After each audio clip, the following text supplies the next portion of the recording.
Hi friends, இன்னைக்கு நம்ம ரோஜாஸ் kitchen சேனல்ல சேமியா பொங்கல் சரி பார்க்கலாம் வாங்க. கடாய் நல்லா காயுது, நெய் சேர்த்துக்கலாம்.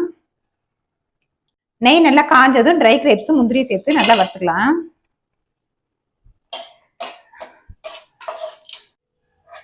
முந்திரி திராட்சையை பிளேட்டுக்கு மாத்திக்கலாம்.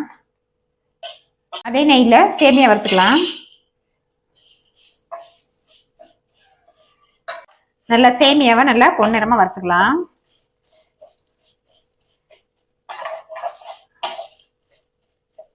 சேமியா வந்து நீங்க உப்புமாக்குள்ள சேமியா, பாயசத்துக்குள்ள சேமியா, எந்த சேமியா வேணாலும் எடுத்துக்கலாம்.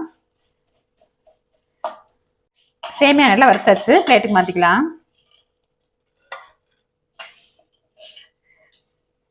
பாசி பருப்பை 1 மணி நேரம் ஊற வச்சு எடுத்திருக்கேன்.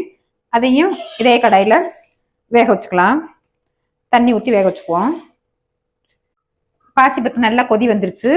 இப்ப சேமியா வறுத்து வச்ச சேமியாவே சேர்த்துக்கலாம். நல்லா கிண்டி வேகட்டும்.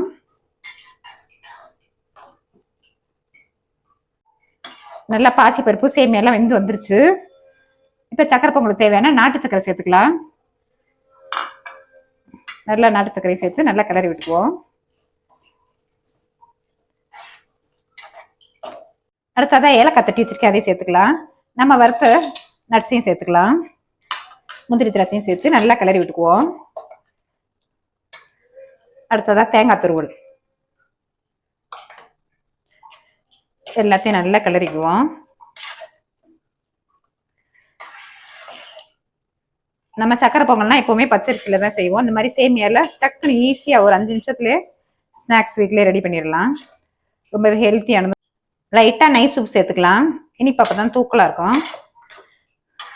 நல்லா கிளறி விட்டுக்குவோம். நம்ம செஞ்ச சேமியா பொங்கல் ஜம்முன்னு ரெடி ஆயிடுச்சு. நாம செஞ்ச சேமியா பொங்கலை பிளேட்டுக்கு மாத்திக்கலாம்.